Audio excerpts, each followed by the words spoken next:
Hi, and you're watching Refs Races Repeat. If you haven't done so already, please be sure to click that subscribe button, and I would really appreciate if you share these videos with any travelers or runners or thrifters or donut eaters that you happen to know. Really appreciate that. Today I'm going to talk to you about the St. Pat's 6 Tunnels Half Marathon in Boulder City, Nevada. This race took place March 13th. A little bit of background, I used to live in Southern Nevada. I lived in Henderson for 2 years. Excuse me. I lived in Henderson for 2 years while I was getting my master's degree out in UNLV. So Las Vegas has a place in my heart. I graduated a long time ago. So I do like to go back every couple of years and explore around. And Boulder City is about I think like half an hour drive from Las Vegas proper. So it was a really good excuse to go back. So I flew direct from Baltimore to Las Vegas. I stayed at the Link, which used to be called the Imperial Palace. It was rebranded to the Link, L-I-N-Q, and that is right on this like central strip, which is a really good location because you can walk to a bunch of different hotels and casinos and shops, but it's also great restaurant and casino to stay in as well. I did rent a car because I knew I was going to be driving out to Boulder City. I also know that I like to do some exploring as well. Excuse me. So as far as the race, I picked up the race packet the day before at McGee's in Henderson. It is a local bike running outdoor store. They were very quick and easy, very friendly. Highly recommend checking out that place if you are local to Henderson. Check out McGee's. The drive from Las Vegas to Boulder was beautiful, although I felt like the weather that weekend for early March was unseasonably cold and a little bit rainy. I think it had rained and snowed it actually snowed for the first time in a long time. And when I used to live out in Henderson, it did snow exactly one time, so it was very weird to kind of bring that all back around. If you have the means to, I highly recommend staying in Boulder City for a night.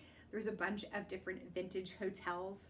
I don't know what the inside looks like because I didn't stay there for the evening, but they're very like vintage inspired on the outside. I believe they tried to keep some of the same architectural elements from the 50s and 60s, so that's pretty cool.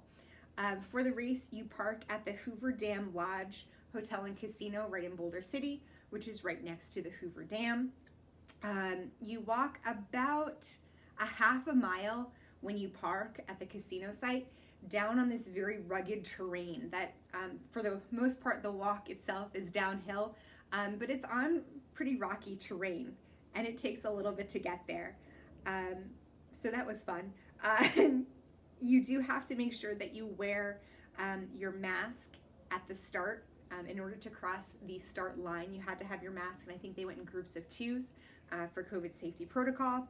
And then once you finished the race, they did ask you pretty quickly or reminded you to put it back on. So COVID protections and safety measures were put in place there.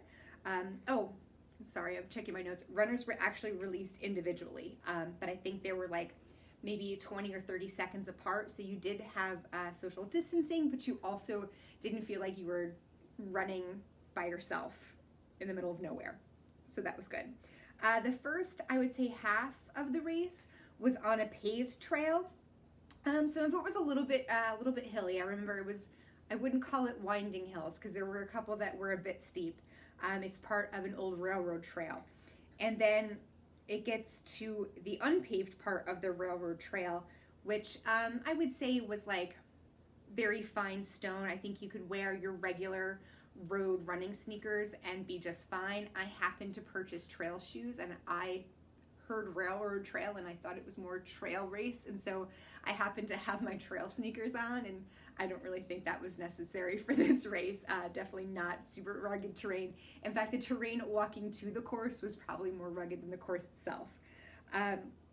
So once it gets onto the gravelly stone, it takes you through several tunnels, and these tunnels were part of the railroad system that was built in order to create the Hoover Dam. So very interesting bit of history.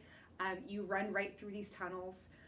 They are huge, and it's just really interesting. I'm going to try to find a way either on this video or in my blog. I did record what it was like to enter one of these tunnels, just to kind of give you a perspective of just the size itself. I thought that was really cool.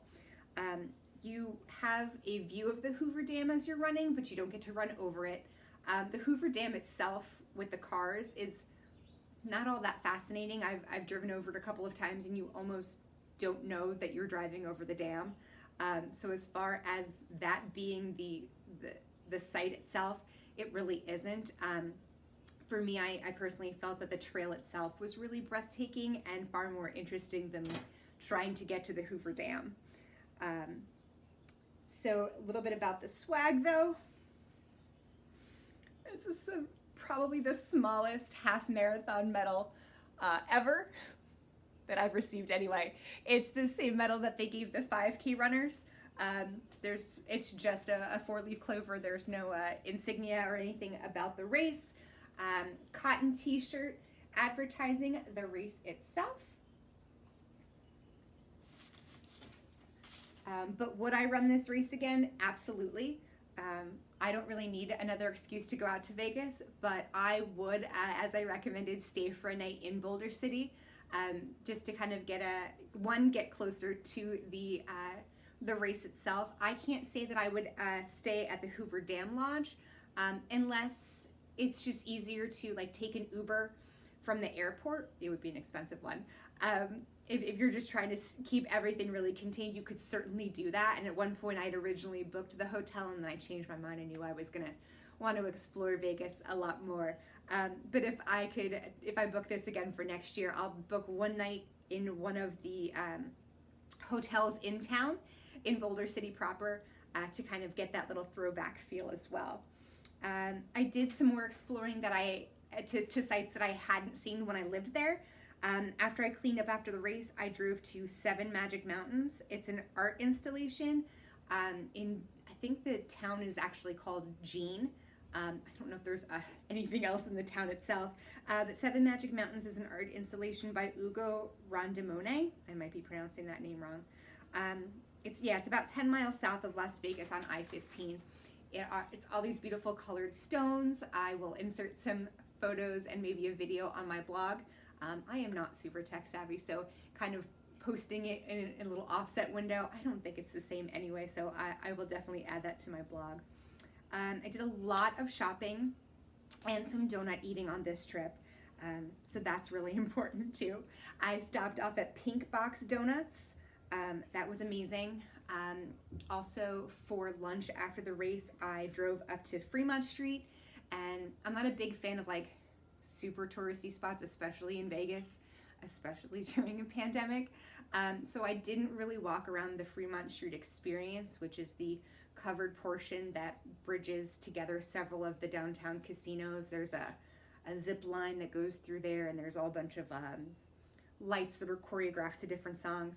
That's not really my jam, but I did go to nearby Evil Pie on Fremont Street. It is an Evel Knievel themed local pizzeria.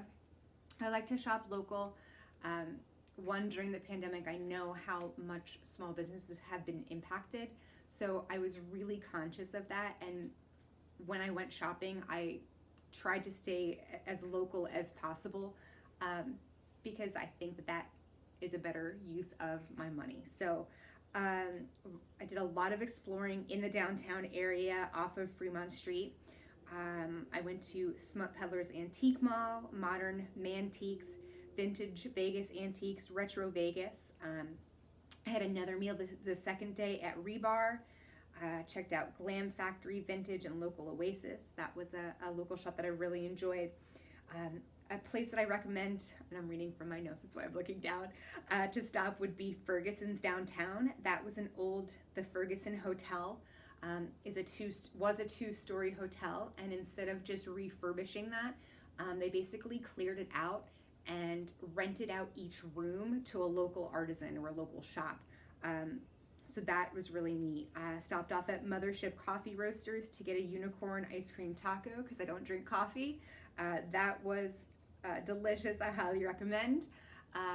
Also that weekend, I stopped off at Bally's, which is a nearby hotel and casino. In the basement, they have an indoor mini golf, black light, and it was Twilight Zone themed, which I thought was really fitting as well. Played some mini golf. That was super fun.